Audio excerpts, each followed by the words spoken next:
Aqui no interior do Ceará, onde eu estou nesse momento, diz-se que casa onde falta pão, todos brigam e ninguém tem razão. E essa talvez seja a frase para todos os brasileiros entendermos com nossa inteligência o que está acontecendo com o nosso país. Deixa eu, que estou encarregado por algo ao redor de 30 minutos, de examinar a conjuntura econômica brasileira, a conjuntura política, onde vai se ferir, onde já começa a se ferir esse debate da PEC 32, a chamada reforma administrativa, que nem esse nome merece, né? A gente precisa entender o grande cenário onde isso está acontecendo. Em primeiro lugar, eu gosto de lembrar ao conjunto da sociedade brasileira que está passando por um terrível momento, o pior momento da nossa história, do ponto de vista de saúde pública. 332 mil brasileiros perderam a vida, um em cada 670 brasileiros já morreu. E, infelizmente, o desatino, a incompetência, a irresponsabilidade, a negação da ciência de um comportamento genocida do governo Bolsonaro sinaliza, e a comunidade internacional está extremamente angustiada com os desdobramentos no Brasil, de que nós temos aí, ainda no fim de maio, ao redor de 500 mil de irmãos e irmãs nossos. Nunca houve nada sequer parecido. Basta que eu lhe diga que em todas as guerras em que o Brasil se envolveu ao longo, desde a sua fundação, das guerras da independência, da guerra do Paraguai, da Segunda Guerra Mundial, nós não morreu no Brasil nem menos de um terço disso. Só para a população ter clareza, né, da tragédia que nós estamos vivendo. Sob o ponto de vista social e econômico, eu sou debruçado reflexivamente, estudo muito, procuro ter muita responsabilidade naqueles números que eu trago para reflexão, e eu digo a todos, sem nenhum exagero nem medo de errar, é disparada a pior crise social e econômica e fiscal da história brasileira. Alguns números demonstram isso. Primeiro, o Brasil tem hoje 14 milhões e 300 mil pessoas abertamente desempregadas. Nunca houve número parecido. O Brasil tem hoje quase 6 milhões de pessoas que o IBGE chama de desalentados, que são irmãos nossos que desistiram até de procurar o emprego, de tanta frustração e de não conseguir achar o emprego, pararam de procurar. Somos, então, quase 20 milhões de pessoas abertamente desempregadas.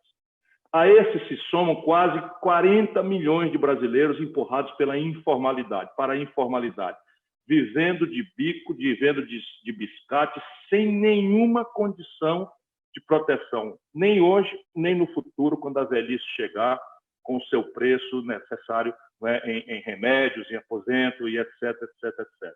Nunca houve um número parecido. É disparado o pior número de informalidade no Brasil. A consequência disso é que a renda do povo está numa depressão, cujo símbolo mais eloquente, trazendo um outro número, que vem em socorro do meu argumento, para mostrar que aqui há muita indignação, mas nenhum exagero, é que o salário mínimo brasileiro hoje tem o menor poder de compra dos últimos 16 anos. Então, se você somar isso, dá para também olhar o efeito disso para o lado dos ricos. Para o lado dos ricos, o Brasil tem hoje a maior estatística de recuperação judicial da história brasileira. 6 milhões de empresas, é o verdadeiro genocídio da micro, pequena e média empresa no Brasil. 6 milhões delas, né, estão com o nome no Serasa, que é a antessala da recuperação judicial e da antiga falência. Né? Se nós olharmos ainda os grandes números da economia brasileira, em dólar, a economia brasileira caiu 25% no ano passado. Olha, os ricos fazem conta em dólar, porque tudo, mais cedo ou mais tarde, acompanha o valor do dólar. Pois bem, a riqueza brasileira encolheu 25% em dólar. Esse é o tamanho da perda na Bolsa de Valores. Quando a gente vê os ricos começando a assinar manifesto, né, denunciando o descalabro do Bolsonaro, é porque na Bolsa de Valores no Brasil, onde se especula, onde os ricos especulam e fazem a sua jogatina de ganha-ganha, sem produzir um pão nem gerar um emprego, eles perderam 25%. O Brasil está experimentando a maior fuga de capitais da nossa história. No governo Bolsonaro, mais de 70 bilhões de dólares, com B de... Há 10 anos, a economia brasileira tem entre 25% e 30% de capacidade instalada ociosos. Quer dizer assim, nós temos capacidade de produzir 1.000 geladeiras e há 10 anos estamos produzindo, em média, 700 geladeiras apenas. A remuneração de um investimento que tinha capacidade de produzir 100, só produz 70, 75, simplesmente vai para o prejuízo. E isso explica por que a Ford foi embora depois de 70 anos de presença no Brasil, por que a Sony fechou seus negócios no Brasil, apesar de estar ambientada no polo industrial de Manaus, com todo o regime fiscal, o que demonstra que o problema não é o sistema tributário brasileiro, ainda que mereça um debate muito profundo, e nós estamos tentando fazer esse debate sem nenhum tipo de medo ou preconceito, mas o fato é de que explicar por que a Sony, estando há mais de 50 anos no Brasil, foi embora, estando no ambiente fiscal, de renúncia fiscal no polo industrial de Manaus, merece uma reflexão para ficar em dois exemplos, a Sony e a Ford, que estavam há mais de meio século no Brasil. Então, veja, não há um ângulo sequer que se considere que não se sustente o argumento de que o Brasil passa pela pior crise da sua história. Vamos agora àquele ponto que traz a chantagem para cima do servidor público brasileiro diante de um povo sofrido e machucado e angustiado como está, como eu nunca vi também o nosso querido povo brasileiro. Os meus irmãos e irmãs a quem eu dei e devotei e devotarei até o último suspiro da minha vida, a minha vida inteira. Veja, sob o ponto de vista das contas do governo, não há precedente, Antônio Neto, do desastre que nós estamos vivendo, apesar de todo um esforço de contabilidade criativa, de contabilidade mentirosa, mas olhando assim, quanto dinheiro está entrando no caixa do governo e quanto dinheiro está saindo do caixa do governo, e a diferença entre um e outro, quanto está indo para aumentar a dívida, e nós que estamos aí, né, administrando nosso cheque especial, a nossa conta no SPC, nós sabemos que a dívida, o tamanho dela, não é o primeiro problema. O primeiro problema é o prazo dela. Porque se a gente tiver uma dívida de 10 mil reais que vence em 10 anos, dá para a gente se virar de um jeito. Mas se a gente tiver uma dívida de 10 mil reais que vence mês que entra, aí a gente mais ou menos está na antessala da quebra da falência pessoal. Pois bem, dou a vocês alguns números para sustentar a minha afirmação, sem nenhum exagero, de que o Brasil passa pelo pior momento, pelo maior desgoverno da nossa história, sem precedentes. Olhando para trás hoje, 12 meses, o Brasil tem um déficit primário, ou seja, a diferença entre o que o governo arrecadou e o que o governo pagou, sem falar da dívida ainda, que é o gastos fora juro, fora rolagem de dívida, nós estamos falando de 900 bilhões de reais com B de bola, em 12 meses. Isso é 7 vezes o maior déficit que o Brasil já teve na história. Alguém pode dizer, mas isso é por função da pandemia. Em parte, sim. Mas quando a gente tem um gasto aumentado em função de uma ocorrência pandêmica, de uma crise de saúde pública tão dramática e grave quanto essa, com seus efeitos na economia, é preciso olhar para o lado da receita. Porque o dizer que a gente ganha e o que a gente gasta. Se eu só faço a conta do que a gente gasta e não faço a conta do que a gente ganha, eu tenho uma ilusão, não é, de que o buraco é causado por um determinado tipo de coisa. E não é. E a gente precisa entender isso, porque a solução, e é do que eu quero falar hoje, não é do problema, eu quero falar das soluções, a solução passa por a gente fazer aquilo que o nosso povo está fazendo. O nosso povo está apertando a despesa, o nosso povo, muita gente está passando fome. Nosso país suspenderam o socorro emergencial criminosamente antes do tempo, em dezembro, quando a pandemia tomou uma velocidade ainda pior, mas o nosso povo também está se virando. Quem pode faz hora extra, quem pode, né, faz um pastel para vender no vizinho, faz um ovo de Páscoa para vender no vizinho. Nosso povo está se virando como pode. E o governo brasileiro, interditado pela incompetência do Bolsonaro e pela interdição ideológica do Paulo Guedes, e uma dramática incompetência do Paulo Guedes, que não sabe nada do que é a verdadeira vida real do Brasil, eles não querem discutir a receita. E aí, veja, o déficit de 900 bilhões de reais acontece porque 238 bilhões de reais nós fizemos pagar o socorro emergencial, que diminuiu pela metade a queda da economia brasileira. E 40% do que o governo gastou com o socorro emergencial já voltou para os cofres do governo, porque o pobre, quando recebe 600 reais, gasta tudo em comida, em remédio, e 40% disso é embutido em imposto, o governo já arrecadou de volta. E o PIB, que todos os especialistas diziam que a economia ia cair 9%, caiu apenas 4,5%, se eu posso falar apenas com uma queda tão profunda de 4,5%. Mas só caiu 4,5% quando podia ter caído 9%, porque a força da pressão do Congresso Nacional, o Bolsonaro queria dar 200 reais, nós forçamos a mão, ele deu 600 reais. O resultado prático é que o PIB brasileiro, ao invés de cair 9%, caiu 4%. Mas mesmo assim, nós gastamos para socorrer 60 milhões de pessoas, 238 bilhões de reais. E a receita caiu quase o mesmo tanto, 232 bilhões de reais. Num ano em que nós temos uma crise desse tamanho, em que nós estamos pedindo os bares para fechar, estamos pedindo aos comércios para fechar, estamos pedindo ao povo para não aglomerar, as pessoas estão destruindo as empresas, porque o governo tirou R$ 1 trilhão do caixa do Banco Central e, ao invés de fazer como os americanos e europeus fizeram, um programa de crédito para sustentar o faturamento das micro e pequenas empresas, das grandes empresas, mediante uma condição de segurar o trabalho, de segurar o empregado, não demitir, não é, para que as pessoas pudessem atravessar esse momento difícil, não, entregou para os bancos. Na crença ou na propaganda de que, uma vez entregando esse dinheiro, R$ 1 trilhão com T de tapioca, os bancos iam aumentar o empréstimo para o povo, para as empresas. Não aconteceu. O resultado prático que programas anunciados, que nós ajudamos a rabiscar no Congresso, como o Pronamp, ninguém conseguiu acessar. E a microempresa brasileira está quebrando aí, fechando, e o povo com raiva, com razão, porque tem que pagar os funcionários e não tem de onde tirar o faturamento, porque o povo está proibido de circular nas grandes cidades, e o povo está proibido porque, se não circular, vai morrer na antessala de uma sala de emergência sem ter leito de UTI em São Paulo, o que não dizer nos estados menos favorecidos com estrutura de serviço, como é o estado de São Paulo, que nós todos respeitamos e admiramos. Enfim, neste quadro, a dívida brasileira, como o governo não tem equilíbrio na conta, está gastando à força o que tem que gastar e não faz nada para melhorar a receita, a dívida brasileira galopou para quase 90% do PIB. Ninguém paga dívida com PIB, que é a soma das riquezas, mas o mundo olha os países com essa questão. Por quê? Porque no mundo inteiro a dívida pública tem um prazo longo de vencer. É como aquele exemplo que eu dei. Se você ganha R$ 1.000 e está devendo R$ 10.000 que vence em 5 anos, você está com a vida organizada, porque a prestação de 10 mil em 5 anos cabe no seu salário de R$ 1.000. Mas o problema no Brasil, diferente do resto do mundo, é que a dívida galopou para 90% do PIB, mas está vencendo um quarto dela em poucos meses. Agora, em abril, esse mês, o governo vai ter muita dificuldade para rolar um pedaço gigante da dívida que vence. E aí o que acontece? O agiota já não quer mais renovar o papagaio com o governo. E aí nós estamos fechando uma janela de oportunidades que vem desde 2015, da maluquice do PT, que botou a taxa de juros em 14,25%.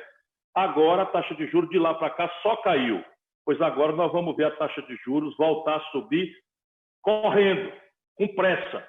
O que vai ser, num ambiente de estagnação econômica, de falência, de concordata, de inadimplência, que já humilha mais de 70 milhões de brasileiros, estão com o nome sujo no SPC, nós vamos ter uma crise de crédito ainda mais grave e aquele quadro de estagnação com inflação, que os economistas chamam de estagflação. É engraçado que eu tento dizer isso há alguns meses, porque eu ajudei a fazer o real, eu não sou nenhum expert em economia, mas eu tenho uma imensa equipe, né? Você vai falar aí, o Nelson Marconi, Mauro Benevides, são mais de 600 profissionais da Universidade Brasileira, economistas maduros, experimentados, jovens e talentosos economistas, que me ajudam. Mas o povo pode entender facilmente. Quando o Bolsonaro tomou posse, a taxa do câmbio, ou seja, quantos reais a gente precisava para comprar $1, estava em R$ 3,70. Com o Bolsonaro, em apenas 2 anos, o câmbio saiu de R$ 3,70 para R$ 5,70. E o governo, torrando reserva, já torrou mais de 60 bilhões de dólares do povo brasileiro, financiando a especulação de meia dúzia que recebe as informações na véspera que o câmbio vai subir ou descer e ganham dinheiro com o governo financiando esse cassino em que se transformou uma parte importante do mercado financeiro brasileiro. Ora, se o dólar sobe, tudo vai subir. E o nosso povo que está testemunhando aqui sabe disso. Porque, eu repito sempre para o povo entender, a gente não compra dólar, mas a gente come pão. E pão é feito de trigo. Como o Brasil não produz trigo suficiente, tem que comprar trigo da Argentina, comprar trigo dos Estados Unidos. Resultado, lá se vê o trigo em dólar. Se eu precisava de R$ 3,70 de R$ 5,80 para comprar o mesmo dólar de trigo, o trigo sobe, o preço do pão sobe, o preço do macarrão sobe, a pizza do domingo está impossível para o trabalhador e para a classe média crescentemente. Então, veja, isso faz com que a inflação, que é um assunto que o Brasil não falava mais há mais de 20 anos, eu ajudei a fazer o Plano Real, né, fazia mais ou menos 20 e tantos anos que a gente não falava de inflação como um problema central. Pois ela voltou, e a inflação do atacado hoje, Antônio Neto, é de 32%, olhando 12 meses para trás. Isso mesmo, sabe aquela inflação doida do passado? Está aí ela batendo na porta da casa do trabalhador e da classe média brasileira. Ou do condutor do táxi, ou do condutor do Uber, dos aplicativos. Por quê? Porque a gasolina, que eles dolarizaram o preço, está em R$ 6 no Brasil, pela primeira vez na história. O gás de cozinha está batendo em R$ 100 em muitas regiões do Brasil. R$ 100 um botijão de gás de cozinha, de 13 quilos. Os remédios subiram aí 8, 12, 15%. E se o preço do atacado sobe 32%, o que vai acontecer com o varejo amanhã ou depois? É só dar um tempinho. Subiu o dólar, o preço do atacado sobe. O aluguel, está todo mundo brigando aí nos cantos e pedindo para renegociar, porque o IGPM, que anota a inflação do atacado, é a inflação do aluguel. E a gente assina o contrato de aluguel, quem está dependendo do aluguel, o proprietário quer reajustar em 31%. E a renda caindo, numa proporção ainda maior do que essa. Se você vai comprar uma lata de óleo de soja, se você vai comprar uma carne de segunda, você tem que levar R$ 50 para comprar carne de terceira, para comprar 1 quilo de carne de terceira. Se você vai comprar, né, e coisas que o Brasil exporta, porque também o desgoverno é tão grande que nós paramos de fazer estoque regulador. Pela primeira vez, nós não temos mais estoque regulador, viramos de costas para a agricultura familiar, que produz 70% do que vai na mesa do povo brasileiro, descuidamos do financiamento, descuidamos da assistência técnica, não tem 1 metro quadrado de reforma agrária no país. Olhe, eu estava só tentando explicar a primeira frase da minha provocação hoje. É, sem favor, a pior crise da história brasileira, e eu vou acabar aqui porque já passei da conta, já tem gente desligando, mas quando a gente olha o problema assim, é para a gente entender o que é que nós temos que fazer. Quer dizer o que está tudo perdido? Quer dizer que a gente tem que chamar a mamãe e começar a chorar? Né? Eu e você já não podemos mais nem fazer isso, a não ser em oração? Não. A gente precisa tomar tenência, como se diz aqui no Nordeste, né? E dizer que o problema do Brasil não vai ser resolvido com a troca de Chico, Manel ou Rita por Maria, Pedro ou José. Isso está acontecendo não é pelo desastre só do Bolsonaro. E agora dou alguns números. Os números são os seguintes. Entre 1945, quando acabou a Segunda Guerra Mundial, e 1980, quando acabou o regime militar, o Brasil cresceu 6,5% ao ano. Todo ano, em média, o Brasil crescia 6,5%. Crescer significa mais vaga. É um comércio que abre, o outro que aumenta sem a outra encolher, é uma fábrica que abre sem a outra fechar. E aí é que vem emprego, aí é que o trabalhador, através do sindicato, tem força para melhorar um pouco o salário, os benefícios e tal. Pois bem, entre 1980, veja quantos regimes diferentes aconteceram. Entre 1980 e 2010, o Brasil cai de 6,5% de crescimento ao ano, em média, para 2,2%. E aí dentro está Collor, está Fernando Henrique, está Lula, está Dilma, está Michel Temer. Agora, quando a gente chega de 2010 para 2020, 10 anos, o Brasil para de crescer. Está crescendo a moda rabo de jumento, que é para baixo, no rumo do chão, 0,2% ou 0,2 negativo por ano. Ou seja, um país que tem um estoque de problemas, né, que a gente descreveu aqui, os pobres, os miseráveis, os famintos, os sem escola, os sem educação, os sem saúde, os sem moradia, 10 milhões de lares no Brasil, não tem um ponto de água encanada, seu Antônio Neto. 10 milhões de brasileiros, nós estamos virando a segunda década do século XXI, a gente dizendo na televisão para o povo se isolar, para o povo lavar a mão com álcool gel, 10 milhões de lares de irmãos nossos não tem um ponto d'água para o cara lavar a mão ou tomar um banho.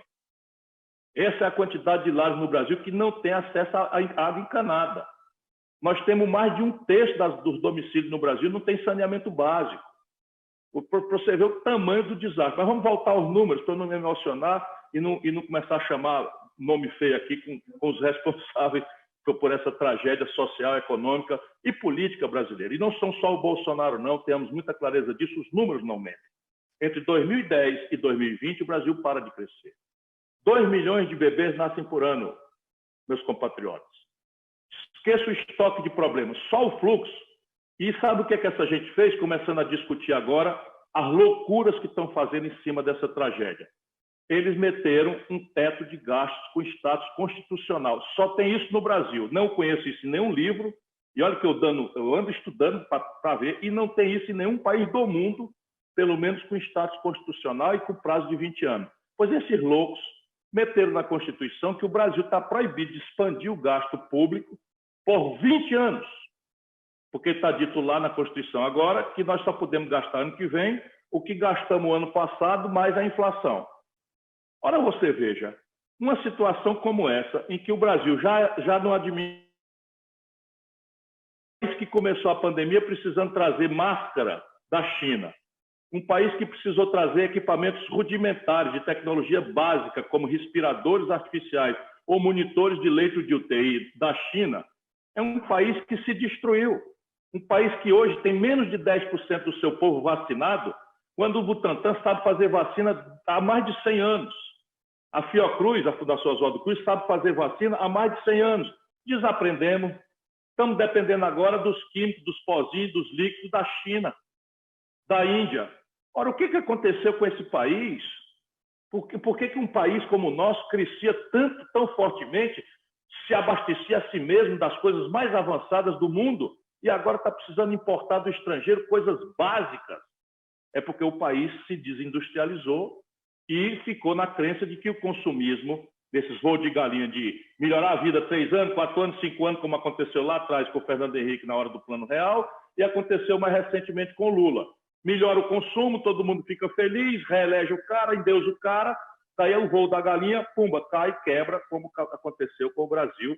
E aqui estão os números, eu quero que qualquer um, bolsonarista ou lulopetista, bem intencionado ou mal intencionado, negue um número só dos que eu disse aqui. E eu não estou falando isso para falar mal de ninguém para trás, não. Eu estou falando isso porque nós, brasileiros, precisamos olhar para frente e entender o problema. Ninguém pode chegar com um paciente com a dor grande no abdômen, não é? E dizer que aquilo ali é só um pum, encravado, que o camarada tomando um Loftal vai ficar bom. Não é assim que se faz. Tem que fazer o diagnóstico, tem que fazer os exames, tem que olhar que aquilo pode ser um câncer, aquilo pode ser uma tuberculose, aquilo pode ser uma diverticulite, pode ser muita coisa que o sintoma é parecido. Pois bem, mal comparando, ou a gente faz o diagnóstico, os exames do corpo do Brasil, ou nós vamos ficar nessa ilusão, não é, de Chico, Manel, Maria, ódio, paixão, teu filho é ladrão, ladrão é o teu filho. Eu, francamente, estou novo. Tem solução para isso? Tem. Antes, vamos fazer uma homenagem ao servidor público que na CSB também tem uma voz altiva na sua defesa. E eu dou testemunho isso, porque o Antônio Neto tem esse comportamento, e os delegados, os dirigentes estaduais todos, têm vinculação, como eu tenho dedicação a vida inteira ao serviço público. Eu não sou empresário, nunca quis ser empresário, não quero ser sócio de ninguém, não quero ser sócio de nada, a minha vida é devotada ao serviço público. E eu, mais do que ninguém, dou testemunho de que as coisas no Brasil, se não for o serviço público, seriam ainda muito mais traumáticas e graves, porque eu agora mesmo fui tomar vacina, me emocionei, porque sem me reconhecer, eu cheguei discreto, fui ali para a ponta da fila, de máscara, enfim, como eu tinha que estar, e vi o zelo, mais do que o profissionalismo, né, o calor humano, a humanidade com que os servidores públicos estavam se arriscando as suas próprias vidas para receber ali as pessoas, dar uma palavra de conforto, dar uma palavra de segurança, nesse momento que nós todos estamos com o coração machucado, sofrido. Todo fim de tarde agora eu fico no trauma de saber quantos irmãos morreram, né? É uma coisa do mundo. Meu filho de 5 anos me pergunta quando é que vai acabar a coronavírus. Enfim, e eu vi ali mais uma vez aquilo que me faz acreditar na humanidade, o servidor público do SUS, sabe, se arriscando, exposto ali o dia todinho, botando pessoas de mais idade para se vacinar com uma palavra de alento, uma palavra de carinho, um álcool na mão, se sentando numa cadeira quem precisasse, enfim. E é esse respeito que eu vou trazer aqui. Mas vamos lá. Se o quadro é esse, os neoliberais do mundo inteiro têm uma lógica. E, Antônio, não me deixe me apaixonar pelo auditório, não, você me advirta aí se eu estou falando demais. Que eu botei aqui um timer, um cronômetro, mas eu esqueci me emocionei e me esqueci de botar no começo. Vai até 10 para as 3 aí, tranquilo. Tá. Então, veja, os neoliberais, eles têm uma lógica. Eles perceberam que a humanidade moderna está com a ilusão de que ser feliz é acessar o consumo. Então, veja, o que é que acontece na cabeça de uma criança, de um jovem adolescente na periferia do Recife, na periferia de Salvador, na periferia de São Paulo ou do Rio, ou de Uganda, ou de Angola, ou do fundão da Ásia. Ele todo dia recebe um punhado de informações pelos games, pela televisão, pela internet. Compre, bom, bonito e barato, isso é maravilhoso e tal. E ele, naturalmente, deseja ter acesso àquilo. E a família dele não tem renda para isso. Então, é toda uma geração de garotos que está sendo forçada a se ver precocemente como fracassada, e para quem essa sociedade consumista, que está depredando a natureza, que está condenando, é uma sociedade que não é para ele. E aí ele se sente, assim, de um lado, obrigado a viver tudo que pode viver hoje, aqui e agora, descuida da vida, por exemplo, entra na droga, entra na facção criminosa, ou ele simplesmente deriva para o escapismo, né? Pede a Deus um refúgio, pede aos colegas pela internet, um grupo de WhatsApp, para ir fugindo dessas coisas. Mas a única solução é a gente entender isso e mostrar todo dia, menos pela palavra e mais pelo exemplo, que ser feliz é outra coisa. Não é o consumismo desbragado, e que a gente tem que se realizar é pelo trabalho decentemente remunerado, é pela solidariedade, pela compaixão com o outro, é pelo respeito à natureza. Enfim, isso tudo é um trabalho que a gente tem que fazer profundamente. Mas vamos entender o porquê que essa ideologia perversa tem tanta força no meio do povo. É porque ela oferece uma ilusão. Se para mim ser feliz é acessar o consumo bom, bonito e barato, quem é que melhor me garante o bom, bonito e barato? É o mercado. E aí o Deus agora, aquele que provê felicidade, é o mercado. Isso todo dia está dito nas entrelinhas, nas ideologias, é o mercado. O mercado é que garante a competição, e a competição, sendo muito selvagem, vai me oferecer o bom, o mais bonito, pelo preço mais barato. Essa é a grande ilusão que o mercado oferece à população, que não é obrigada a saber que por trás está ali toda uma manipulação de consumismo sem necessidade, está ali toda uma manipulação de oligopólios, de cartéis, de trustes, de modelos de Covid-19 é uma zoonose. Quem produziu a Covid-19 foi o consumo de animais silvestres sem os devidos precauções. Como é a história das grandes zoonoses que acontecem na humanidade. É uma zoonose, ou seja, foi uma contaminação porque se destruiu o ambiente da natureza, e a natureza vai se vingando. Ela vai produzindo parasitas que acabam competindo pela vida com o ser humano, né? E isso é um assunto para a gente aprofundar em outra ocasião. Mas aí, para que essa ideologia que se vende no Brasil como se fosse ciência boa, felizmente está desmoralizada no mundo inteiro. Mas no Brasil ainda é o que manda nas conversas de hoje, de ontem, e querem mandar no futuro. O mundo inteiro já desmoralizou essa maluquice, mas nós continuamos aqui com essa loucura. Então, se o mercado é o santo Deus que promove a felicidade do consumo, eu tenho que destruir tudo que atrapalha o mercado. E o maior obstáculo para atrapalhar o mercado é o Estado, é o setor público. Porque o setor público, né, ele distorce o Estado, porque o motivo do setor público não é o lucro. O motivo do setor público é o bem-estar social. Mas esse motivo do setor público ser o bem-estar social e não o lucro, ele tem contradições, porque é uma obra humana, como qualquer outra. E aí você precisa destruir essa entidade pública para que o Estado, saindo do meio, o mercado se aproprie de todas as energias, né? Para isso acontecer, é preciso desmoralizar duas coisas, que são os que sustentam o Estado como promotor do bem-estar da coletividade: servidor público e política. Por quê? Porque a política é a linguagem da democracia. É através da política que um cidadão frustrado, desvalido, desassistido, revoltado, indignado, pode mudar as coisas. Então eu preciso todo dia dizer, especialmente para o jovem, que a política é coisa de bandido, que a corrupção é generalizada, que é todo mundo pilantra, é todo mundo mentiroso, na véspera da eleição promete tudo e não cumpre. Isso é um mantra que acontece no mundo inteiro. E nós só vamos nos livrar disso pelo exemplo. Não adianta nada querer dizer, não, vamos separar o joio do trigo, tem muito político que é sério, tem muito... Não, isso daí só vai ser provado se nós dermos o exemplo. Mas é preciso desmoralizar também o agente do Estado, porque o Estado não é uma coisa pendurada no céu. O Estado é uma concretude para o povo. O que é o Estado para o povo no dia a dia? É a limpeza da rua. O Estado para o povo é o posto de saúde aberto, com a consulta feita com decência e com a prescrição do exame ou do médico, do remédio sendo atendido, o exame especializado e o remédio. O Estado é a polícia que garante que a filha da gente pode sair para uma balada sexta-feira e não ser estuprada, ou violentada, ou assaltada, ou até morta, né? O Estado é uma justiça que garanta que eu não preciso de dinheiro para o meu direito ser preservado.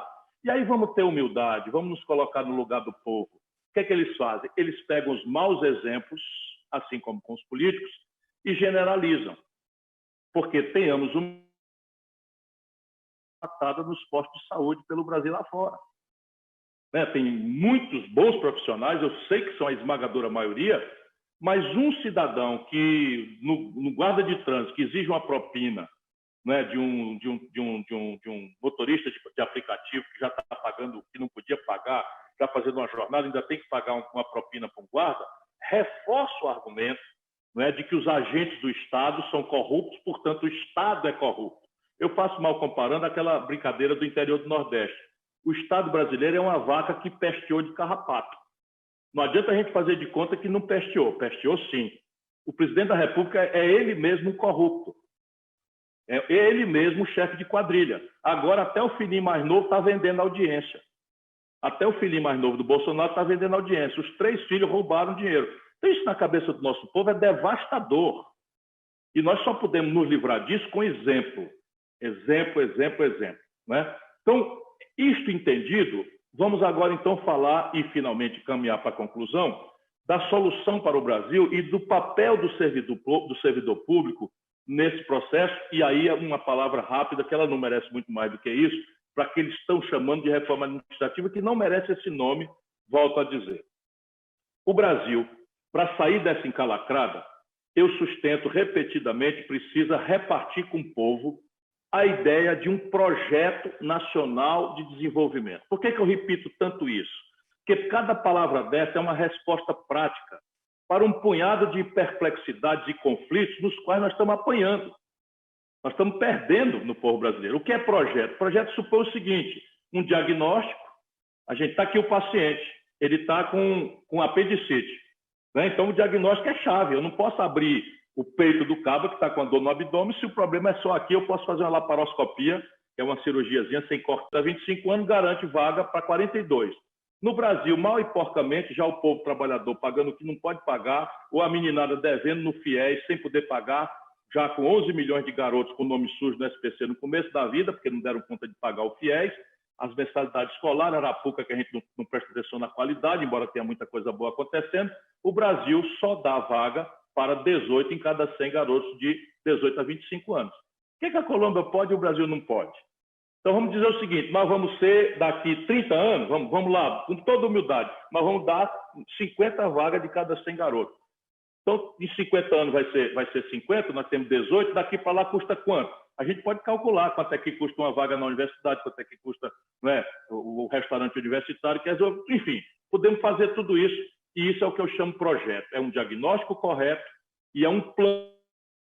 O bote nele o que é que ele quer para si e para os seus filhos no futuro. Aí dali a gente tira quanto custa e vamos para o grande debate de dividir a conta. Porque uma sociedade que tem 5 pessoas, cuja fortuna é equivalente às posses de 100 milhões de pessoas, para mim está muito claro que a conta tem que ser paga mais pelos de cima do que pelos de baixo. Mas isso, o PT ganhou 4 eleições e o Fernando Henrique mais 2, com conversa de progressismo e de esquerda, e o Brasil produziu, nesses 20 anos, 5 pessoas acumulando a renda de 100 milhões de nacionais. Isso a gente tem que olhar, não adianta se zangar, ter raiva, eu estava lá ajudando, não quero fazer de conta, mas enfim, mas isso é o fato. Por quê? Porque no Brasil a gente não cobra imposto dos ricos, só cobra imposto de pobre de classe média. E aí tem que mostrar de onde é que vem o dinheiro, etc, etc. Nacional por quê? Porque agora está provado que a economia é um fenômeno nacional. A taxa de juro não é global, o nível de sofisticação tecnológica não é global, o nível do tamanho das empresas não é global. Portanto, a gente tem que ter uma economia que seja preocupada em se integrar com o mundo, mas que seja feito, guiado isso pelas condições de produzir, de trabalhar, de pagar emprego, de pagar salário, de pagar imposto do Brasil. E, por fim, desenvolvimento. Se o Brasil não volta a crescer, e agora crescer significa fazer de um jeito que não era como no passado. nós agora temos que crescer sem depredar o meio ambiente, nós agora temos que crescer de forma digital, com a economia do conhecimento, 4.0, pós-industrial. Nós temos que crescer em base orgânica, numa agricultura familiar que esteja capaz de ser tecnificada de forma sofisticada e canais de comercialização que possam abrir o caminho do comércio exterior. Enfim, por isso eu defendo tudo isso. E aí fica muito claro que quem vai operar esse projeto nacional é a política, uma nova e ampla aliança, generosa aliança que permita ao Brasil se reconciliar consigo mesmo. Nós não podemos ir para 2022, eu sou um possível candidato, mas eu falo para todos os simpatizantes de todas as candidaturas. Nós não podemos ir para 2018, 2022 com uma agenda que reproduza a lógica de ódio, de segregação, de moralismo de goela, né, de manipulação da religiosidade popular, no enfrentamento vazio de discussão do futuro. Porque, ao contrário do que os dois estão dizendo, a tarefa não é derrotar o Bolsonaro, que é uma tarefa muito grave. As tarefas são duas. Derrotar o Bolsonaro é muito importante, não por ódio a ele, mas derrotar o desastre que ele está produzindo na saúde, na economia, na relação internacional, que o Brasil está desmoralizado. Mas a segunda grande tarefa, mais difícil e que pede muita reconciliação de todos nós, é botar uma coisa nova no lugar, nesse ambiente de terra arrasada que nós estamos. E aí imagine vocês uma campanha em 2022, o Bolsonaro querendo se recuperar da impopularidade, a lembrar a esculhambação do Palocci, a esculhambação do Zé Disseu, a esculhambação não sei de quem. Eu não digo nem que seja verdade ou que seja mentira, eu estou dizendo é que eu estou vendo, pela minha experiência,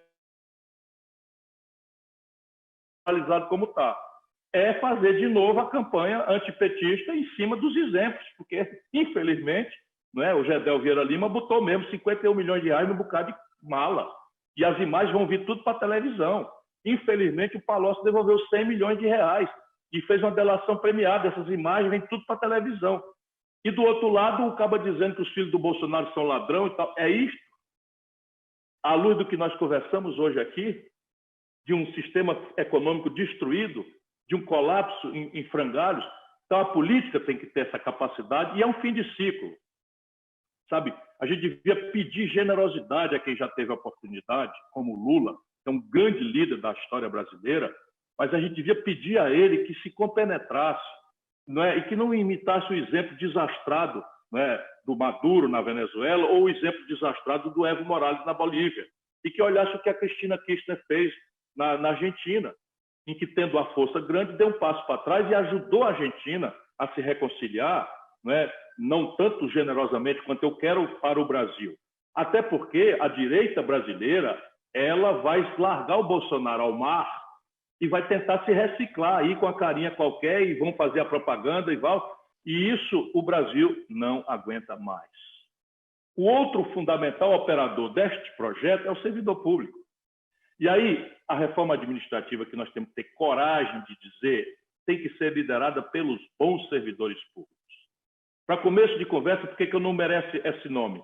É porque ela não foi discutida com ninguém. Eu, que sou um estudioso do assunto, fui prefeito, fui governador, ainda estou entendendo o que está ali, porque tem muita pegadinha. Anuncia uma coisa com status constitucional e manda para a lei, manda para a lei, manda para a lei, que a lei exige menos votos de deputado. Então, não dá para a gente aceitar esse pacote no escuro, sem uma amplíssima discussão e com a participação daquele que mais conhece o serviço público, que é o servidor público. Suas entidades representativas, eu conheço bem. E não é simples, não. Às vezes quebra o pau. Eu, prefeito de capital, governador de estado, ministro da Fazenda, o que eu criei? Eu criei um fórum permanente de negociação e entendimento. Eu não mandava representante, era eu mesmo que ia. Por quê? Porque, às vezes, o servidor público está corretíssimo. Ele quer defender o dele, da categoria dele. E o presidente da República, o governador, o prefeito, tem que defender o de todos. Então, ali tem um conflito distributivo e olha o tamanho da confusão. Mas nessa mesa, a primeira grande providência que um governante democrático faz e que respeita o povo é da radical transparência das contas. E aí o seguinte, o primeiro argumento do Guedes para encaminhar essa fajuta reforma da Previdência é uma mentira, da Previdência Administrativa, é uma mentira. Ele exclui a maior despesa do Brasil, que é juro e dívida, e rolagem de dívida, que é gasto corrente. Atenção quem está nos acompanhando que não está iniciado ainda. todo centavo que você pagar de juro para dívida e rolagem de principal que você não abateu, o nome disso é gasto corrente. É a mesma classificação da contabilidade da polícia ou papel higiênico no banheiro da escola.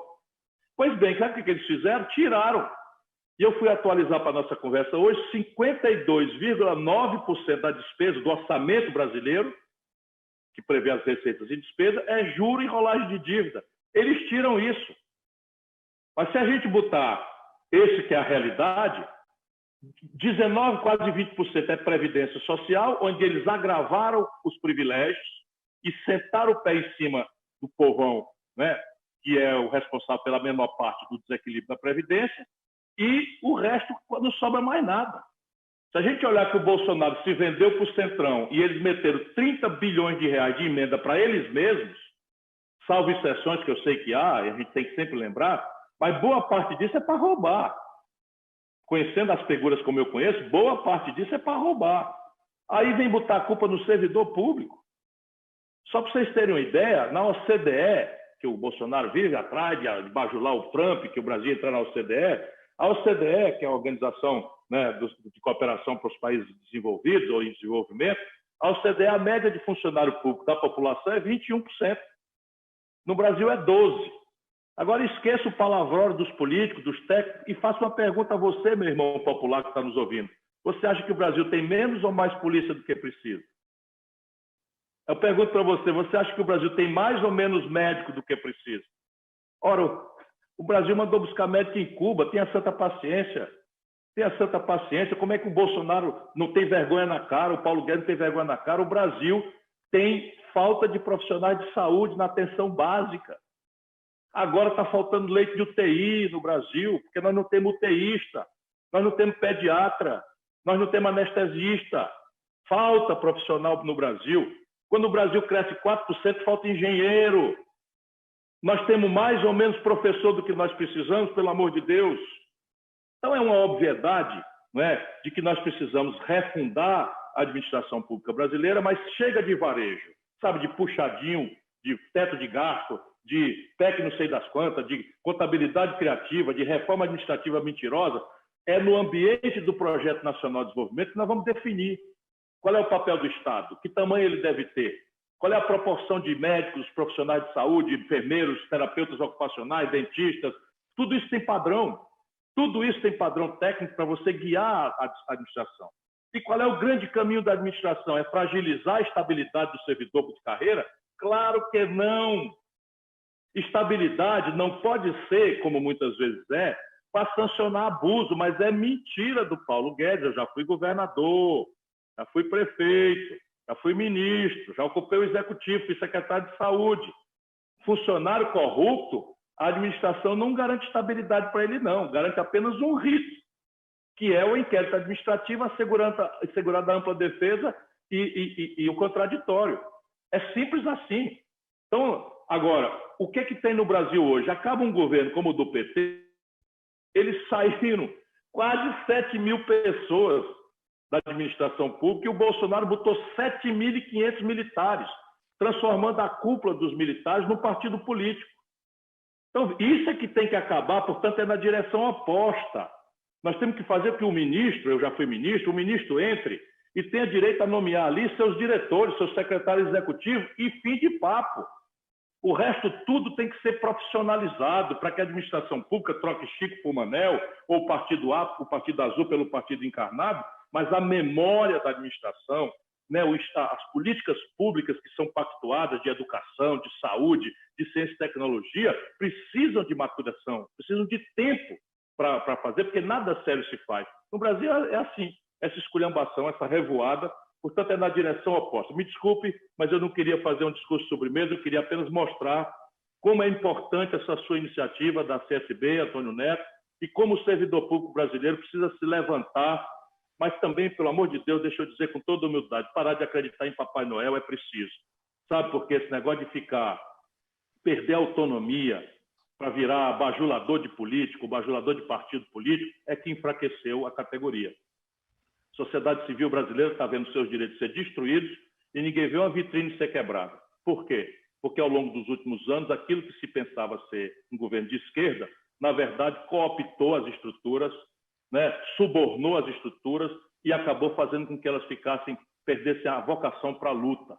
Portanto, o Brasil precisa de uma categoria de servidor público organizada, altiva e que exija de todos os partidos políticos propostas, compromissos para que possa guiar sua atitude de autonomamente negociar aquilo que é bom, aquilo que é correto, aquilo que é justo. Mas, acima de tudo, serviço público é compromisso com o bem-estar da população. Quais reformas deveriam ser feitas para organizar a situação fiscal do país?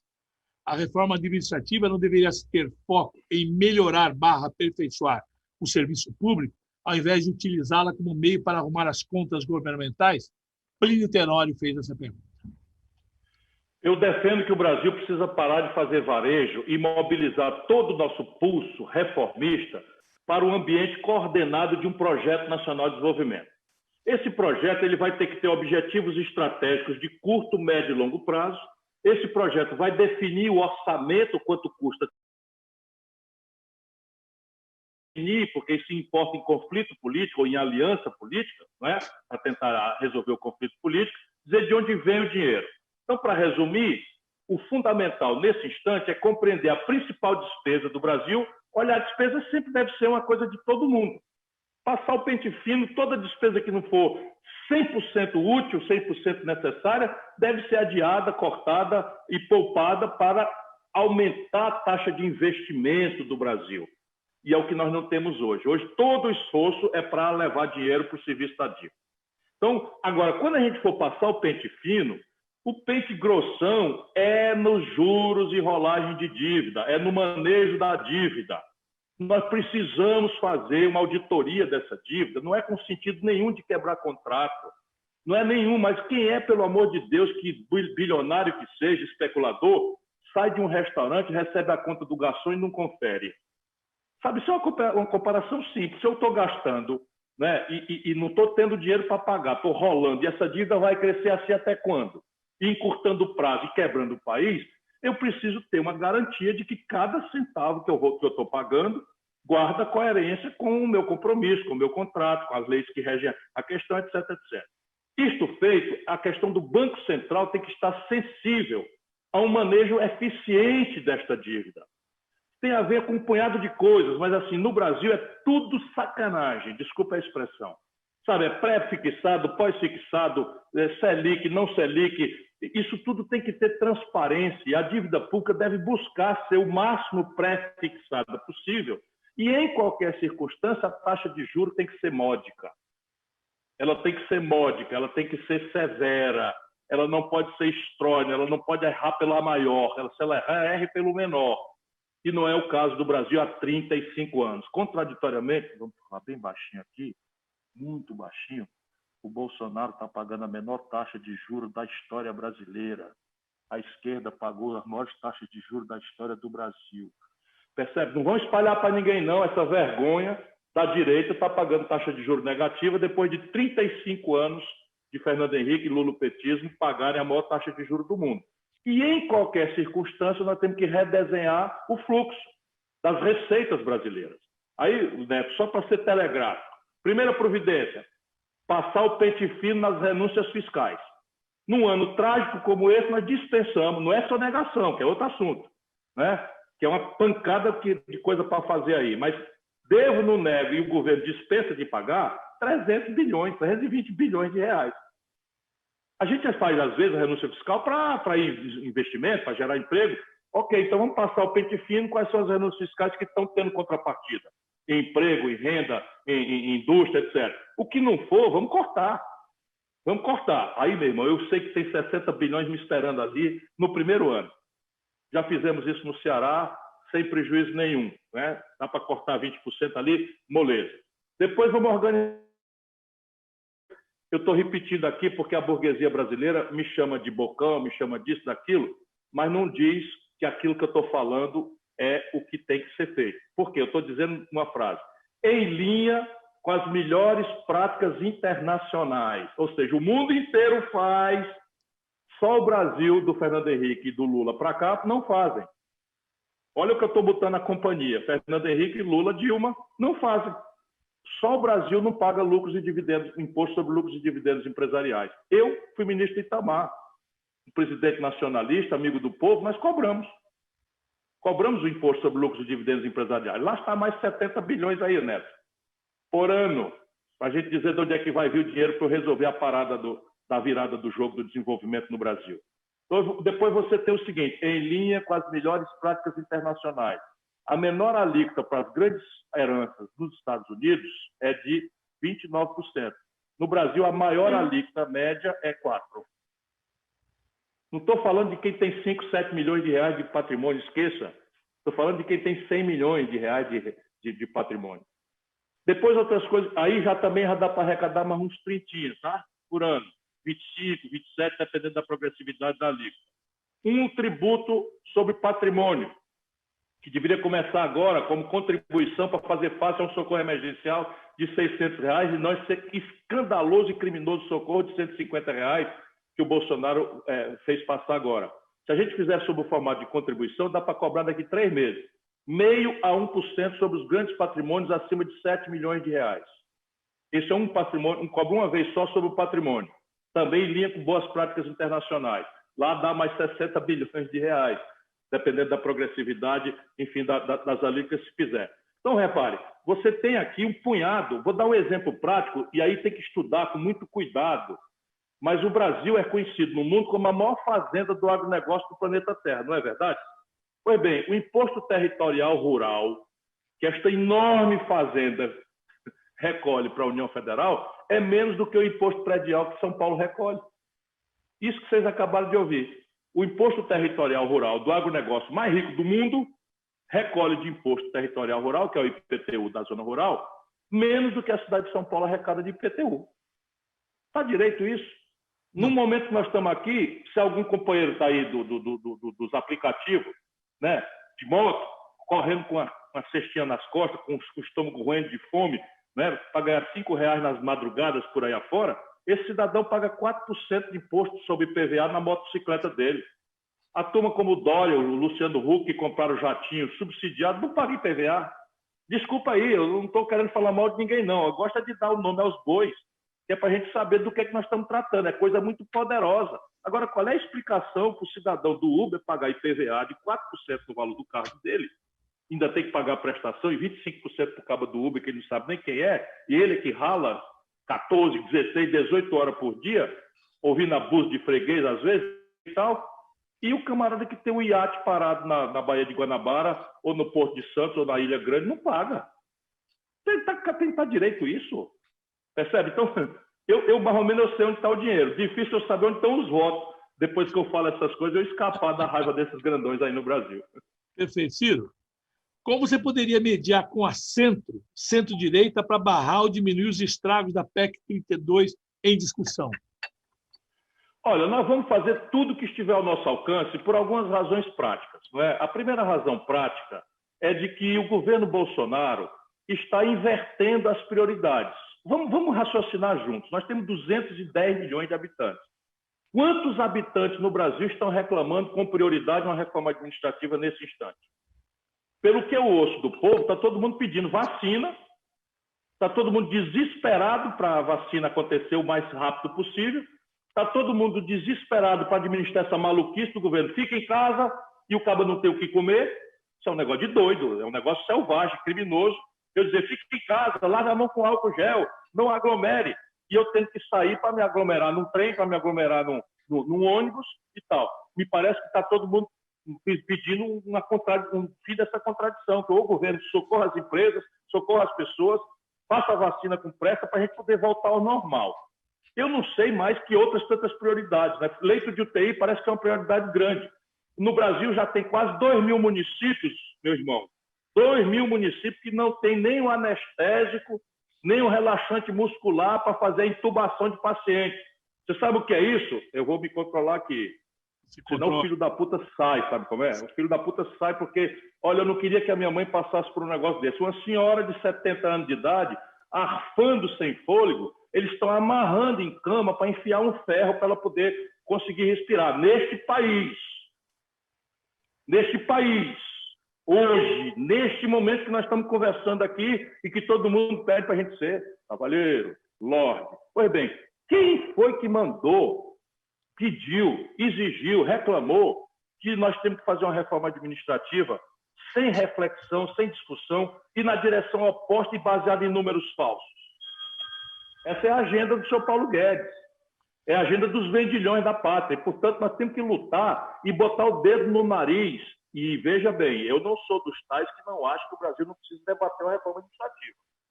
Eu sou daqueles que têm uma proposta de reforma administrativa no meu programa de 18. Eu sou daqueles que fiz reforma quando fui governador, que fiz reforma quando fui prefeito.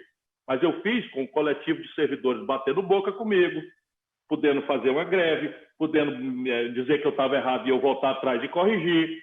Eu fiz pensando na profissionalização, eu fiz pensando em premiar o bom servidor público.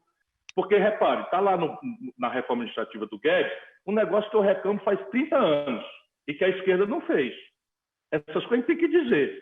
Sabe o que é? Nesse país, um juiz rouba, vende uma sentença e a punição para ele é uma aposentadoria compulsória.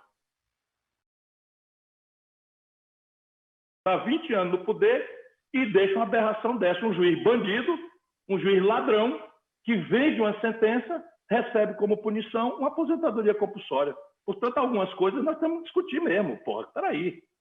Francamente. Mas então, a reforma administrativa, ok. Mas ela vai ter que ser ambientada no Projeto Nacional de Desenvolvimento, ela vai ter que obedecer a um plano, eu chamo de orçamento discriminado de recursos humanos. O que é? É você fazer um orçamento mesmo.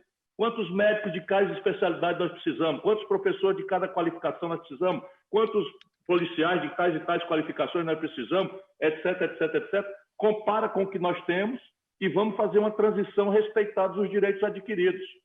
E aí fazer um grande programa de retreinamento, requalificação e de premiação ao bom desempenho do servidor público que exceda o seu compromisso normal de fazer e dar, e aí é uma polêmica que muito servidor público não gosta, mas eu gosto de ser sério, eu acho que nós devíamos dar uma parte de prêmio aos bons funcionários dependente da boa satisfação do usuário de algum serviço.